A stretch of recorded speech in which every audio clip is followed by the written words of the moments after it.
Assembly తీర్మానాలు చేసి పంపించాం మేము. అప్పుడు కేంద్రంలో ఏ ప్రభుత్వం ఉంటే ఆ ప్రభుత్వానికి అసెంబ్లీ తీర్మానాలు చేసి పంపించాం. ఖచ్చితంగా మహిళలకి 33% రిజర్వేషన్ ఇవ్వాల్సిందే అనేటువంటి ఒక రెజల్యూషన్ ఫ్రమ్ ది అసెంబ్లీ మేము ఉమ్మడి ఆంధ్రప్రదేశ్లో అధికారంలో ఉన్నప్పుడు చేసాం, విభజిత ఆంధ్రప్రదేశ్లో అధికారంలో ఉన్నప్పుడు కూడా చేసాం. సో ఇంకోటి ఏంటంటే దట్ ఈస్ అది మా నిబద్ధత. మహిళల పట్ల, మహిళా సాధికారత పట్ల, మహిళలకు సంబంధించినటువంటి హక్కుల సాధన పట్ల, వీటన్నిటి పట్ల తెలుగుదేశం పార్టీకి ఉన్నటువంటి నిబద్ధత ప్రాబబ్లీ ఏ రాజకీయ పార్టీకి లేదేమో అనిపిస్తుంది నాకు. ఎందుకనంటే అన్ని రకాలుగా అటు ఇందాక ఇందిరా శోభన్ గారు చెప్తున్నట్టుగా ఆర్థిక స్వావలంబనే కావచ్చు, రాజకీయ స్వావలంబనే కావచ్చు, అన్ని రకాలుగా సోషల్లో ఉన్నటువంటి సోషల్ ఎరీనాలో ఉన్నటువంటి వివిధ రకాలైనటువంటి మూఢ విశ్వాసాలు కావచ్చు, వీటన్నిటిని కూడా కన్సిడరేషన్లోకి తీసుకుంటే we were the first ones and probably we were the most strongest once who stood by women. Telugu Desam పార్టీకి ఆ హిస్టరీ ఉందండి. ఎన్నో అంటే ఆ రోజున మాకు ఎవరు చెప్పలేదు. నిజంగా కూడా మాట్లాడితే ఒక మహిళను మేము స్పీకర్గా పెట్టాం కదా, ఎవరు మమ్మల్ని అడగలేదు. అయినా సరే ఒక మహిళని మేము స్పీకర్గా పెట్టాము ఆ రోజున. అది మా నిబద్ధత. ఎవరు కూడా అడగకపోయినా ఇవాళ రోజున చాలా పార్టీలు క్లెయిమ్ తీసుకుంటాయి, కానీ స్థానిక సంస్థల్లో మహిళలకి రిజర్వేషన్ ఇచ్చినటువంటి పార్టీ తెలుగుదేశం పార్టీయే కదా. అలానే మహిళా విద్యలో మహిళలకి, అమ్మాయిలకి విద్యా అవకాశాలను ఇంప్రూవ్ చేయడం కోసం అందులో కూడా ముఖ్యంగా ప్రొఫెషనల్ కోర్సెస్లో రిజర్వేషన్ సిస్టమ్ ఇంట్రడ్యూస్ చేసిన తెలుగుదేశం పార్టీ. ఇక్కడంటే నా పార్టీ గురించి చెప్పుకోవడం అని కాదు, కానీ డెఫినెట్గా ఒక నిబద్ధత అనేటువంటిది ఉండాలి. ఇప్పుడు దీనికి సంబంధించి ఏం చెప్తారు, ఎంతవరకు ఇది కమింగ్ టు దట్ పాయింట్. ఇప్పుడు డెఫినెట్ గా అది స్వాగతించగలిగినటువంటి విషయమే. ఎవరమైనా అక్రాస్ పార్టీస్ ఎవరమైనా సరే దాన్ని స్వాగతిస్తాం, అందులో డౌటే లేదు. ఇంప్లిమెంటేషన్ పార్ట్ గురించి మాట్లాడుతున్నాం. ఇంప్లిమెంటేషన్ పార్ట్లో ఎస్ 26లో డీలిమిటేషన్, అప్పుడే సెన్సెస్, ఇవన్నీ అంటే నిజానికి కూడా ఇవాల్టి వరకు చాలా సందర్భాల్లో ఈవెన్ బీసీలకు సంబంధించినటువంటి అంశం కావచ్చు, ఓబీసీ రిజర్వేషన్స్ కావచ్చు, వీటన్నిటికీ సంబంధించినటువంటి అంశంలో కూడా చాలా సందర్భాల్లో మేము ఎక్కడ ఓకల్గా మాట్లాడాము అని అంటే మేము ఏమంటున్నామంటే మీరు అసలు ఇవాళ రోజు నాకు గణన లేదు కదా, ఇటు చెయ్యాలి కదా, వీళ్ళు ఎందుకు చేయలేదు? ఇటు రాష్ట్ర ప్రభుత్వం కావచ్చు, కేంద్ర ప్రభుత్వం, it is something that has to happen across the country. ఎందుకు చేయలేదు? అక్కడెక్కడ పోయింది మీ నిబద్ధత? అంటే నేను క్వశ్చన్ చేయడం అని కాదు, అంటే ఇప్పుడు మనం ఏదో రాజకీయపరమైనటువంటి లబ్ధి పొందడానికి కొన్ని చేయకూడదు. నిజానికి కూడా ఇవాల్టి రోజున మహిళలకి అవకాశాలు కల్పించాల్సినటువంటి ఒక అవసరం ఉంది, పీరియడ్. అందులో ఏ డౌట్ లేదు పవన్ గారు. కానీ దానికి సంబంధించి మనం దానికి ఒక రాజకీయ ఎత్తుగడలా వాడుకోవడం కన్నా కూడా ఇవాల్టి రోజున how are we gonna implement it properly. ఇందాక ఇందిరా శోభన్ గారు చెప్పినటువంటి ఒక సజెషన్ అయితే నాకు నిజంగా మంచిగా అనిపించిందండి. అవును, ఇప్పటివరకు లేదు లేదు లేదంటారు కదా, ఇప్పుడు నిజంగానే ఒక చట్టంలా కనబడుతున్నది కదా. సో ఖచ్చితంగా మీరు ఎందుకు ఇవ్వకూడదు ప్రతి రాజకీయ పార్టీ అంటున్నారు. అయితే I think even though I belong to political party. MLC Kavitha garu ఢిల్లీకి వెళ్ళి అక్కడ 33% రిజర్వేషన్ ఇవన్నీ మాట్లాడారు. లేదు, మొన్న కేటాయించినప్పుడు కూడా వాళ్ళు ఇవ్వచ్చు కదా. ఇక్కడ ఒక విషయం చెప్తాను పవన్ గారు, కవిత గారిని అసలు ఇందులో ఇన్వాల్వ్ చెయ్యకపోవడమే ఏ మాత్రం కూడా క్రెడిట్ ఇవ్వకపోవడం. నేను అనేది మిమ్మల్ని కాదు, నిన్నటి నుంచి మనం చూస్తున్నటువంటి డ్రామాలు బయట చూస్తున్నాం కదా, ఆ క్రెడిట్ల గురించి మాట్లాడుతున్నాం. అడిగితే మేము ఎక్కడ పోతారండి? అంతే. మీ పార్టీకి సంబంధించినటువంటి ఒక విధానం లేదు. ఎంత అబద్ధం అంటే 2014లో వీళ్ళు అసెంబ్లీ తీర్మానం చేసిండట. ఎవరికి చెప్తున్నారు వీళ్ళు? వాళ్ళు వచ్చి ఎవరు చెప్పిన, ఎక్కడ పెట్టిన తీర్మానం బయటకు తీయమని 2014లో? ఇంత అబద్ధమా? ఇంత పచ్చి అబద్ధాలా? మొన్న 115 మంది టికెట్లు కేటాయించినప్పుడు అందులో ఎంతమంది ఉన్నారు? ఒక్కళ్ళు 6% కన్నా తక్కువ అండి, 6% కన్నా తక్కువ ఆల్మోస్ట్ గా. ఇది చేసి మహిళా ఎమ్మెల్సీల్లో మీరు మహిళలకు ప్రాధాన్యత ఇవ్వరు. ఎందుకంటే కవితకి పాపం ఉద్యోగం పోయింది కాబట్టి ఒక ఉద్యోగం ఇచ్చిండు తప్పించి ఇంకెవరికి ఇవ్వలేదు, ఎవరికి ఇవ్వలేదు. అలానే మీరు ఎవరన్నా తీసుకోండి, ఇవాళ ఏ మాత్రం కూడా నేను ఎక్కడ కోపం, నాకు నిన్నటి నుంచి ఎందుకు కోపం వస్తుంది అని అంటే, అరే దశాబ్దాల తరబడి అన్ని పార్టీలు కొట్లాడి, ఇవాళ కాంగ్రెస్ కావచ్చు, బీజేపీ కావచ్చు, టీడీపీ కావచ్చు, ఇంకా చాలా పార్టీలు ఆల్రెడీ ఎన్నో పార్టీలు కొట్లాడి అందులో ఉన్నటువంటి వాళ్ళని, దాంట్లో ఉన్నటువంటి merits, demand, and I will not give this credit only to BJP or any other party, definitely not. It is a collective effort by all the political parties. Every arena lo ekkada collective effort across the board of women.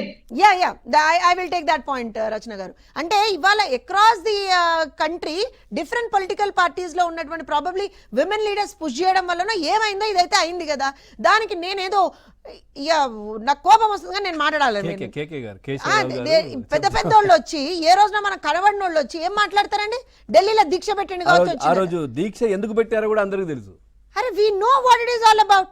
లిక్కర్లో involve అయినటువంటి వాళ్ళు, liquor స్కామ్లో involve అయినటువంటి వాళ్ళు, నేను ఆ రోజునే చెప్పిన, మన ఛానల్లోనే చెప్పిన, దయచేసి మహిళల్ని రాజకీయాల కోసం మీరు వాడుకోవద్దండి అని ఆ రోజునే చెప్పిన, మళ్ళీ ఇవాళ చెప్తా ఉన్నా. It is not a credit of any single person. ఇది ఒక కలెక్టివ్ ఎఫర్ట్గా అందరం పెట్టుకున్నటువంటిది. ముందరికెళ్ళాం, దాని బెనిఫిట్స్ కూడా అంతే రకంగా అందరం అనుభవించగలగాలి. డెఫినెట్గా ఇందాక నేను మిగతా వక్తలు, మన జనసేన ప్రతినిధి కావచ్చు, రజనీ గారు అందరూ మాట్లాడుతున్నప్పుడు విన్నా, నిజమే, బాధాకరం అండి. మేము కూడా స్థానిక సంస్థల్లో రిజర్వేషన్ కల్పించినప్పుడు that was for the upliftment of women leaders. ఇప్పుడు మహిళల్ని కేవలం ఓట్ బ్యాంక్గా మాత్రమే చూస్తారు పవన్ గారు. ర్యాలీలకు మహిళలు కావాలి, మాట్లాడనీకి మహిళలు కావాలి, ఇంకా ఏ విధమైనటువంటి రాజకీయ ప్రోగ్రామ్స్ చేసుకున్నా మహిళలు కావాలి.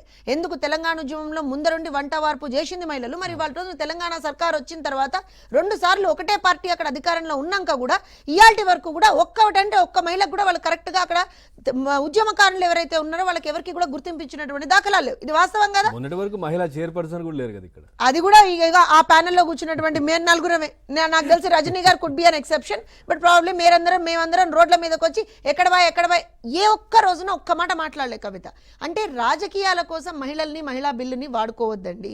దీనికి ఒకటే సొల్యూషన్ ఏంటిది అని అంటే, ఎస్, అక్రాస్ పార్టీస్ ఒక కన్సెన్సస్ లాంటిది even party should bring up saying that yes, మేము రాజకీయాల్లో, ఎందుకంటే అన్ని పార్టీల్లో పవన్ గారు ఏ భేదం లేకుండా ఎంతో నిబద్ధతతో, ఎంతో నిజాయితీతో పనిచేసేటువంటి మహిళలు ఉంటారు. ఇప్పుడు మా పార్టీలోనే చూడండి, ఎన్నో ఏళ్ల నుంచి ఎంతో నిబద్ధతతో, ఎంత నిజాయితీతో పనిచేస్తున్నటువంటి పంచమర్తి అనురాధ గారు ఉన్నారు. ఆవిడకి మన ఎమ్మెల్సీ అనేటువంటి ఒక ఆప్షన్ వచ్చినప్పుడు వి ప్రిఫర్డ్. అది మా కమిట్మెంట్. ఒక తెలుగుదేశం పార్టీగా అది మా కమిట్మెంట్ అండ్ ఐఎమ్ ప్రౌడ్ డెఫినెట్గా. సో అలా ఏ పొలిటికల్ పార్టీ అయినా సరే రేపు పొద్దున అవకాశాలు ఇవ్వాలన్నప్పుడు, ఈవెన్ మేము ఆల్రెడీ చంద్రబాబు నాయుడు గారు మహానాడు సాక్షిగానే అంతకు ముందర కూడా చెప్పారు ఆయన, 40% మేము మహిళలకి యువతకి ఇస్తాము ఖచ్చితంగా అనే మాట చెప్పారు ఆయన. సో డెఫినెట్గా ఎవ్రీ పార్టీకి should come up with proper thought process దీనికి.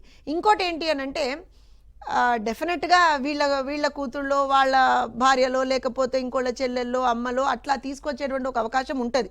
లేదు ఉండదు అని కూడా బ్యాక్గ్రౌండ్ లో వీళ్ళని పెట్టేసి ముందుండేదైతే వీళ్ళే కనిపిస్తారు కదా. కానీ ఇక్కడ ఒక చిన్న పాయింట్ ఏం చెప్తానంటే, ప్రాబబ్లీ ఇక్కడ ఏమైతుంది అని అంటే, స్థానిక సంస్థలకి దీనికి ఒక చిన్న డిఫరెన్స్ ఉంటుంది పవన్ గారు. I hope the panel will agree with me on this. ఏమంటారు అంటే, అక్కడ డైరెక్ట్ ప్రోటోకాల్ ఉండదు. అంటే ఏదైనా మీటింగ్స్ ఏదో ఉన్నప్పుడు తప్పించి డైరెక్ట్గా ప్రోటోకాల్ అనేటువంటిది ఎమ్మెల్యేకి కొంచెం డిఫరెంట్గా ఉంటుంది, ఎంపీకి డిఫరెంట్గా ఉంటుంది when compare to the local body representatives ఎవరైతే ఉంటారో. సో అక్కడ because you are not on the radar all the time. So నేను జెడ్పీ చైర్పర్సన్ అని అనుకుందాం లేదా జెడ్పీటీసీ అని అనుకుందాం, సంథింగ్ అలాంటిది నేను ఉన్నప్పుడు నా భర్తనో, నా తమ్ముడో, నా అన్ననో ఎక్కడో అక్కడ నన్ను కొంచెం సర్పాస్ చేసి వాళ్ళది నడిపించుకోనికి ఉంటుంది. కానీ అట్లాంటి ఒక అవకాశం అట్లీస్ట్ ఎమ్మెల్యేస్ అండ్ ఎంపీస్లో కొంత దాని ఇంపాక్ట్ అనేటువంటిది, దాని రేషియో అనేటువంటిది కొంచెం తగ్గుగా ఉంటుంది అనేటువంటిది ఒక ఆలోచన. ఇంకోటి ఏంటిది అని అంటే, దీనికోసమే చాలామంది మహిళా మండలు ఎవరైతే రాజకీయాల్లో ఉన్నారో చాలామంది వెయిట్ చేస్తూ ఉన్నారు. Now it's gonna be very tough for the political parties. ఇదంత ఈజీ గేమ్ కూడా కాదు. పొలిటికల్ పార్టీస్ కూడా ఏమున్నది, వీళ్ళ అన్నకి ఇచ్చేస్తాం, వీళ్ళ చెల్లెలకి ఇచ్చేస్తాం, లేకపోతే వీళ్ళ భార్యకి ఇచ్చేస్తాం, వీళ్ళ అమ్మకి ఇచ్చేస్తాం అన్నట్టు అనడానికి కూడా పొలిటికల్ పార్టీస్కి కూడా ఉండదండి. ఎందుకనంటే ఖచ్చితంగా వాళ్ళు కూడా ఇవాళ రోజున యాక్టివ్గా, ఎందుకంటే ఇప్పటివరకు అవకాశం లేదు, కానీ ఇప్పుడు అవకాశం ఉన్నప్పుడు ఖచ్చితంగా ఈ యాక్టివ్గా ఉన్నటువంటి వాళ్ళని వాళ్ళు కూడా ముందర పెట్టాల్సినటువంటి ఒక అవసరం ఉంటుంది. సో ప్రాబబ్లీ ఒక 80% would be these active people. But yes, definitely ఒక 20% అయితే మళ్ళీ ఆ క్లాన్ వచ్చేటువంటి ఛాన్సెస్ ఉంటాయి. కానీ ఐ బిలీవ్ ఎంత జరిగినా సరే over a period of time మొత్తం 100% కూడా యాక్టివ్ విమెనే వస్తారని చెప్పి మేము కోరుకుంటా ఉన్నాం, మేము భావిస్తా ఉన్నాం. ఎందుకంటే ఇప్పుడైతే స్టార్టింగ్ లో ఒక 10-20% కూడా లేకుంటుండే యాక్టివ్ విమెన్.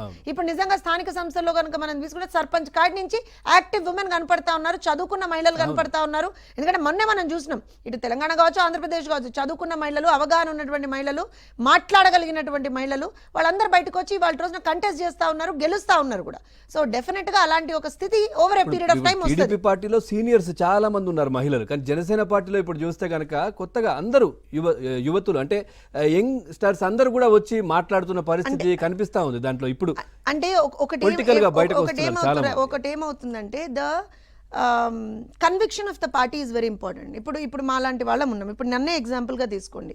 నేను I'm a person who can speak vocally and who can probably ఏ ఇష్యూ అయినా సరే నేను గట్టిగా అడ్రస్ చేయాలి అనేది ఉంటుంది. ఎస్పెషల్లీ విమెన్ రిలేటెడ్ ప్రాబ్లమ్స్ కానీ ఎక్కడైనా అన్యాయం జరిగితే మాత్రం మాట్లాడతా. అలాంటి నాకు ఒక ప్రాపర్ ప్లాట్ఫామ్ కల్పించగలిగినటువంటి పార్టీ తెలుగుదేశం పార్టీ కదా. సో అలా మన platform is also very important. Even జనసేనలో నేను చూసాను, అంటే అది ఒక డిఫరెంట్ పొలిటికల్ పార్టీ, ఇవాళ మేము అలయన్స్ లో ఉన్నామని కాదు, నిజంగా కూడా he gives a lot of voice to the women. Pawan Kalyan గారు నిజంగా ఆయన మీద ఎన్ని ఆరోపణలు రాని అది పర్సనల్ విషయం నాకు అవసరం, కానీ ఒక వాయిస్ ఆఫ్ ది విమెన్ గా అయితే కొంతమందిని వాళ్ళ రోజు నేను పోర్ట్రే చేయగలుగుతాను.